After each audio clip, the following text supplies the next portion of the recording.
Welcome to this explainer. Today, we're diving into an invisible hurdle that catches literally millions of people completely unprepared. We're talking about the emotionally exhausting administrative maze of international relocation to the UK. You've got the visa, you've found the flat, you speak the language, or you don't. Either way, what comes next is the same for everyone who moves to the UK from abroad. A bureaucratic maze that nobody warned you about, in a system that was not designed for you. So, let's get into Section 1. The challenges. 2 countries, many rules.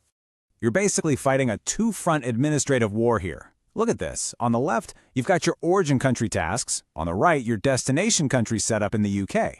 And you're caught right in the middle. You're trying to cleanly and legally close down an entire life in one hemisphere while simultaneously jumping through a completely different set of hoops to establish a new life in another. And as you can see, both sides are just filling up with urgent, unchecked items. Let's start with your destination, the UK. Just to legally work, you need a national insurance number. But get this, that requires an in-person appointment and carries a 4 to 8 week processing time. For healthcare, you need to register with an NHS GP, but every single local surgery has a completely different process, and many will just turn away new registrants with absolutely no explanation. Then there's council tax.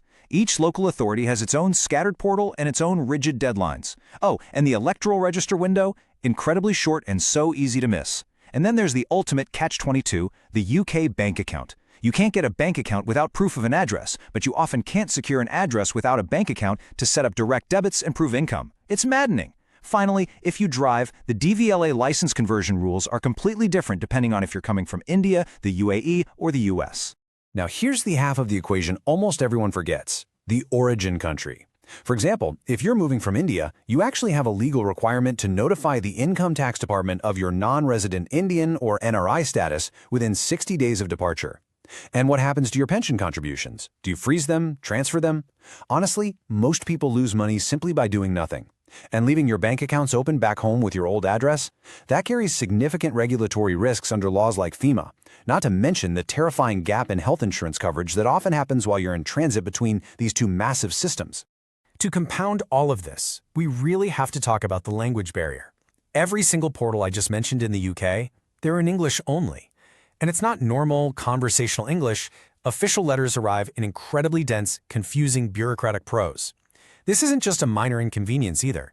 If you misunderstand a form and make a mistake, it can trigger security or fraud flags on your record that take literally months of agonizing phone calls to clear. Moving on to Section 2. The hidden risks. We really need to slow down here. The consequences of missing these invisible deadlines are incredibly severe. If you miss your national insurance application, you simply cannot work legally. Your employer cannot pay your PAY tax correctly. If you miss your NRI tax notification back home, you face immediate financial penalties from the income tax department.